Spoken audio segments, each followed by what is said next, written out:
80 के करीब समथिंग। तो गांव के बड़े बूढ़े बुजुर्ग कुछ जवान बाहर लीला देखने जाते थे। माट एंड वृंदावन मथुरा आसपास कहीं लीलाएं नहीं होती थी। तो हमारे पूजनीय बुजुर्ग और व्यास जी ने मिलकर के पहली बार 1984 से रामलीला स्टार्ट की।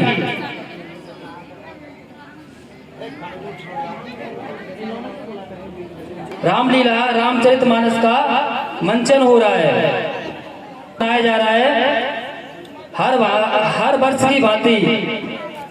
आज हमारी रामलीला का महोत्सव 38वां है, यानी कि 38 साल पूरी हो गई हैं।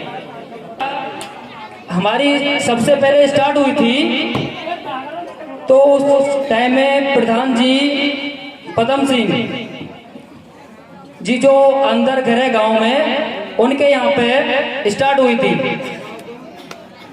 तो लीला का नाम जो बड़े बूढ़े ने रखा था श्री आदि गोपेश्वर रामलीला डांगोली।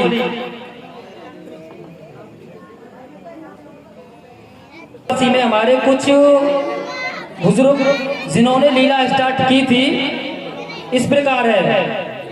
तो हमारे जो लीला के सर्वप्रथम अध्यक्ष जो बने थे और वो आज भी हैं, पूजनीय श्री हमारे महाराज जी श्री 1008 श्री गणेश दास जी महाराज, उन्होंने अध्यक्ष का पदवी ग्रहण की और उन्होंने आज तक जैसे कि वो करते आ रहे हैं, उनका नाम हमेशा से अमर रहेगा।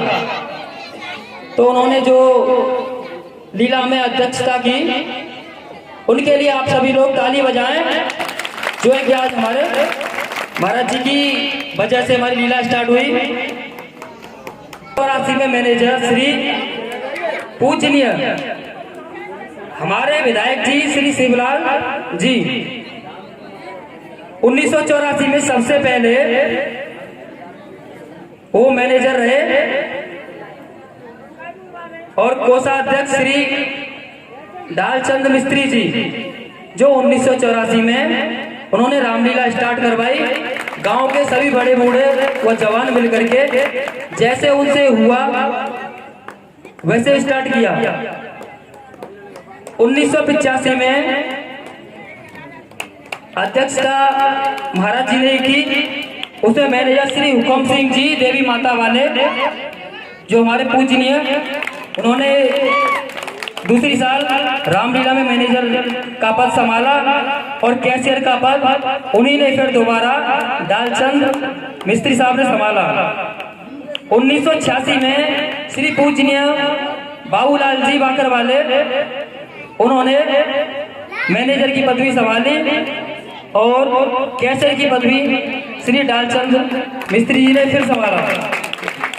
87 में ओंकार सिंह जो हमारे बाकर वाले सतीश नेताजी के पिता, तो 87 में मैनेजर गिरी में रामलीला संभाली और कैशियर में श्री मान सिंह जो है कि हमारे बाकर वाले बाबा, उन्होंने कैशियर की पदवी संभाली। धर्मपाल जी जो है कि जगदीश के पिताजी, उन्होंने मैनेजर की पदवी संभाली और श्री दूध वाले ब्रजवासी, उन्होंने कैशियर की पदवी संभाली।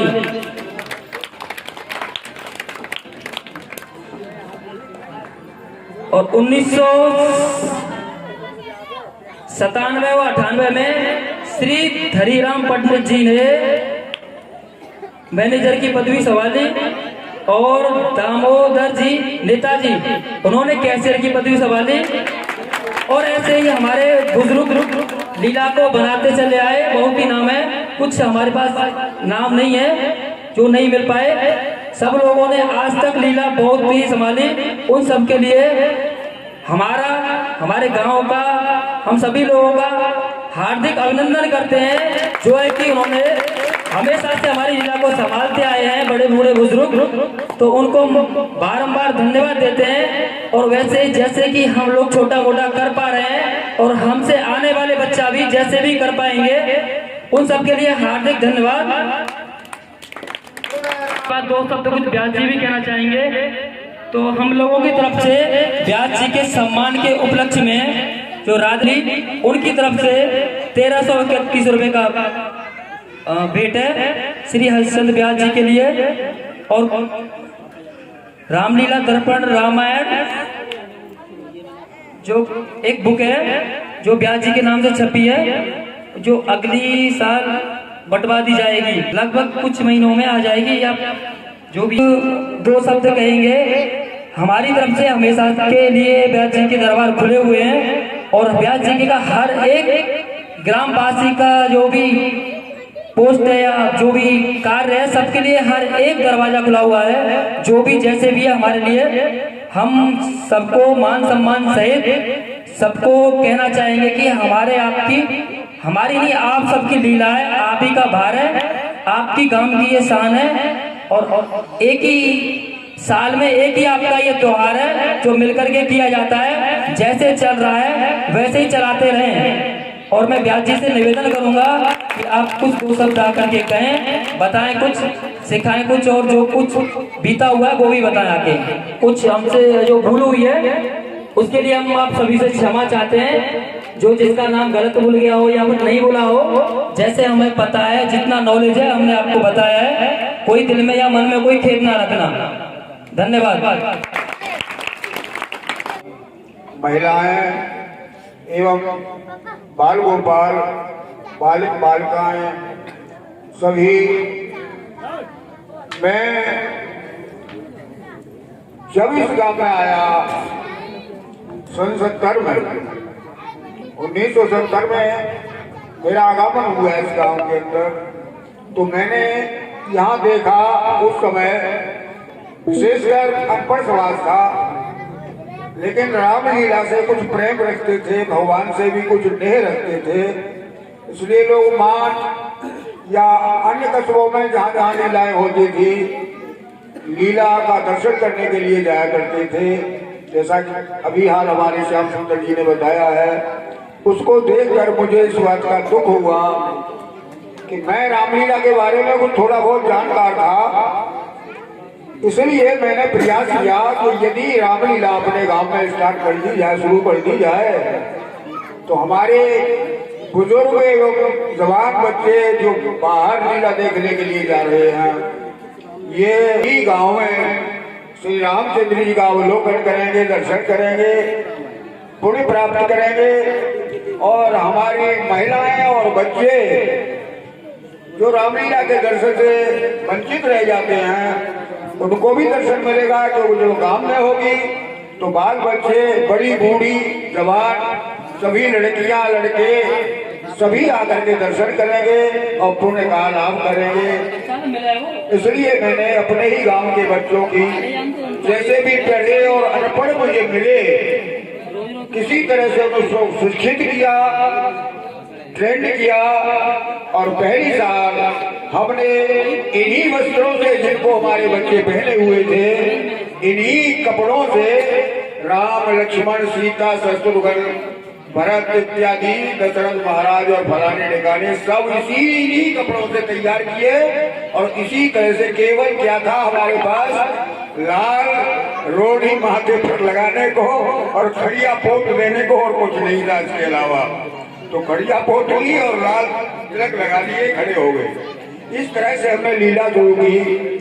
मेरा ख्याल है सबसे शुरू की लीला में 1300 या 1400 रुपए केवल प्राप्त हुए थे। हमें 1600-1700 रुपए का हम खर्चा भी कर चुके थे।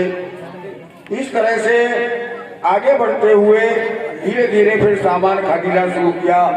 एक दिन ऐसा आया, प्रभु की कृपा से भगवान श्री कृष्ण ने हमारी सहायता की और बस्ती वालों ने सहयोग किया। हमारी बस्ती बड़ी रुचि के साथ रामलीला देखती थी और रामलीला को करवाती थी।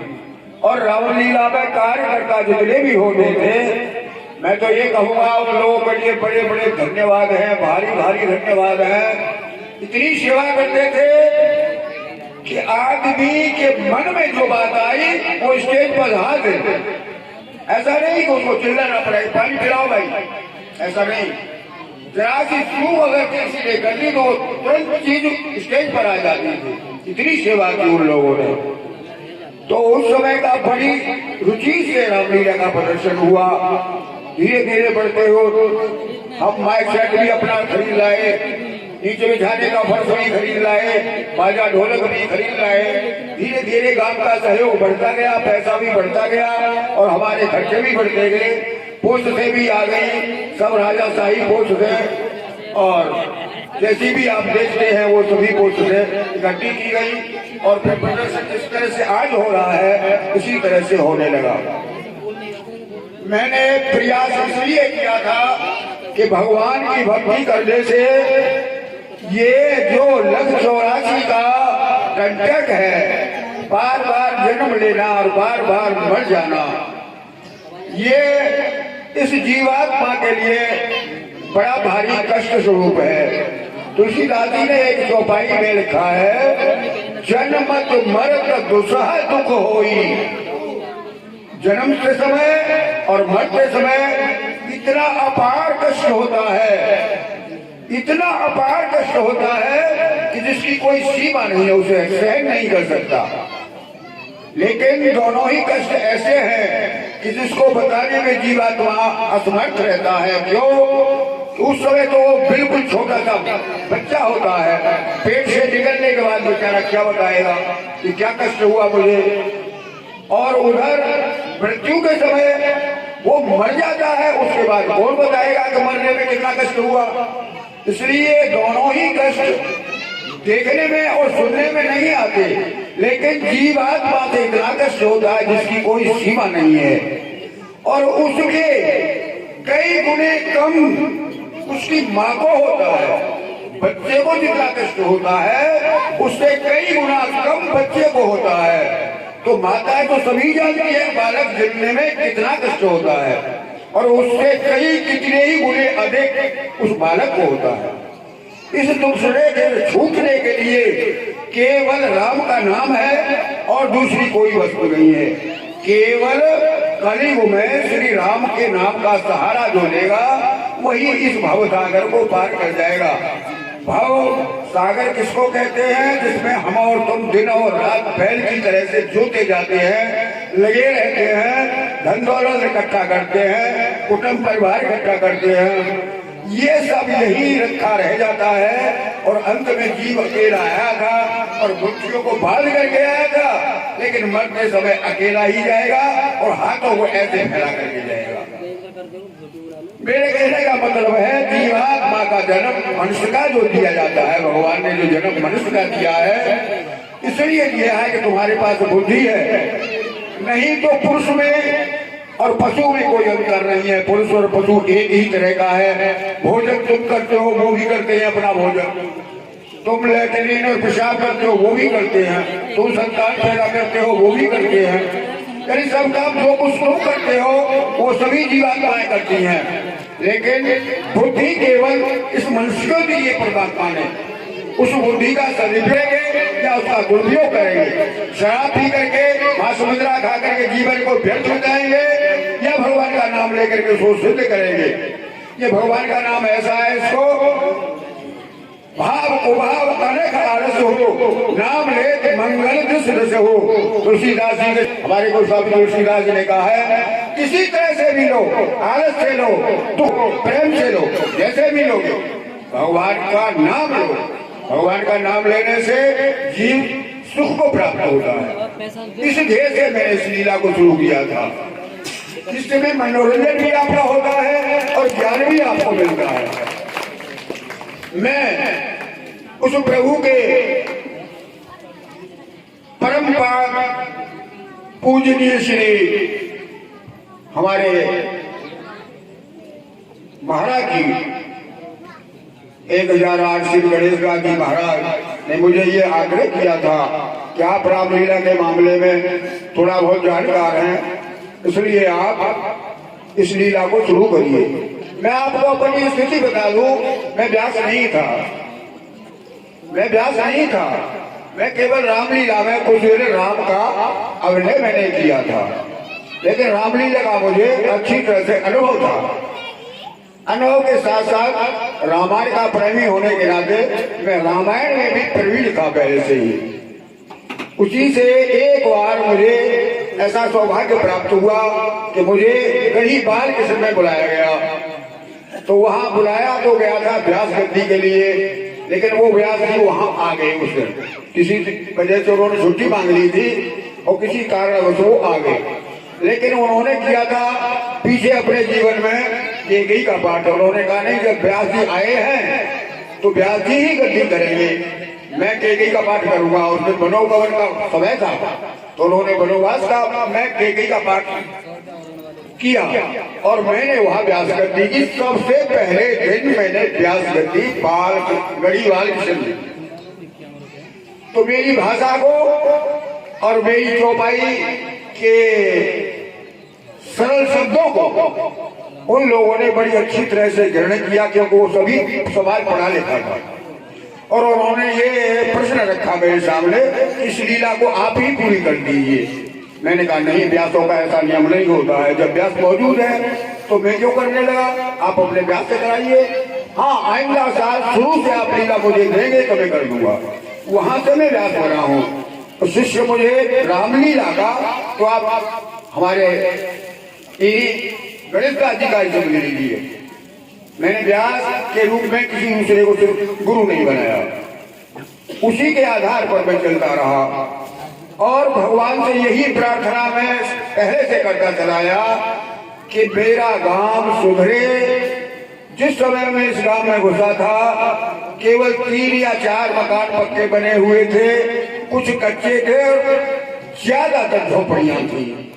केवल शिवलाल जी के यहाँ एक कमरा, बाबूलाल जी का मकान पक्का बना हुआ था और एक हमारे ये जो नरोती जी का इनका पक्का बना हुआ था। मेरे ख्याल से यही मकान थे पक्के और बाकी सब थे जितने उनके कच्चे थे। कच्चे के अलावा झोपड़ियों में अधिकतर हमारे गांव के स्त्री पुरुष रहा करते थे। धन बहुत था, पहले से ही पशु हमारे यहाँ अधिक रहे हैं। तो उस स्थिति में भगवान कृपा हुई और गांव का सुधार होने लगा। आज की स्थिति तो ऐसी है, न जाने कच्चा घर तो मेरे ख्याल से किसी के पास नहीं है, सभी के पास छोटा है चाहे बड़ा है पक्का ही। ये सब हो के ऊपर हमने निवेदन किया भगवान से, हमारा ग्राम संभ्रांत हो, हमारा ग्राम योग्य हो। आज के बच्चे भी हमारे समय में BA तक पढ़े हुए हैं और बड़े अच्छे सुंदर बोल भी लेते हैं। हम भगवान से यही आज भी निवेदन करते हैं और पहले से करते चले आए हैं, हमारे ग्राम को ऐसा बनाइए जो स्वयंजीवी हो जाए, किसी का आश्रित ना रहे, अपना हर प्रकार का कार्य अपने आप करता रहे। हम दिन और रात भगवान का जो भजन करते हैं वो किसी बुरे कार्य के लिए नहीं करते, हम सब लोगों के लिए करते हैं कि भगवान आप सबकी रक्षा करिए और सबके दिमागों को शुद्ध करिए, जिससे तुम्हारे चरणों में मेरी प्रीति हो। कुछ महिलाओं पर और कुछ पुरुषों पर इसका असर भी है। मैं देखता हूँ उस समय महादेव जी पर कोई 1-2 महिला 2-4 पुरुष जाया करते थे जल चढ़ाने के लिए और कोई नहीं जाता था। आज की स्थिति ये है कि मेरा ख्याल है कोई घर ऐसा होगा जिसमें नहीं जाते होंगे। तो अंतिम संदेश मेरा यही है आप लोगों से कि इसी तरह से इस कार्यक्रम को आप सहयोग देते रहें और बढ़ाते रहें। आज का लाखों का खर्चा होता है आपकी लीला में और लाखों की ही आप लोग आमदनी करते हैं, आप लोग देते भी हैं उसे। लीला का खर्चा लीलाई से संपन्न हो जाता है। मैं भगवान से फिर प्रार्थना करूंगा कि हमारे शिष्य जो लीला में कार्यरत हैं वो आगे बढ़ते रहें और ये स्टेज इसी तरह से सौभाग्यशाली बना रहे और आगे को वृद्धि करता रहे और हमारी जनता प्रेम से सहयोग करती रहे और इन लोगों को मंचन करने के लिए यानी उत्साह बढ़ाती रहे। और सवाल आता है मान अपमान का, ये तो मनुष्य के साथ में होता ही रहता है, इसकी मुझे कोई परवाह नहीं है।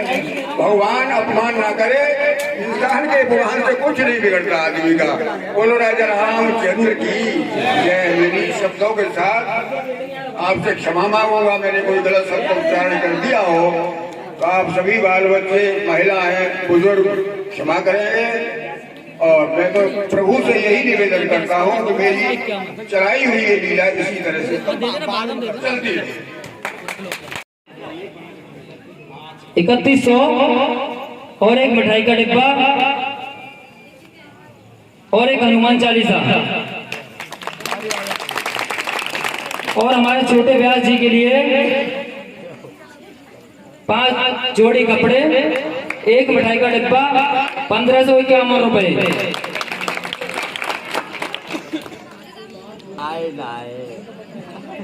100 रुपए, 501 रुपए और एक मिठाई का डिब्बा, हनुमान चालीसा और मान सम्मान में एक पटका।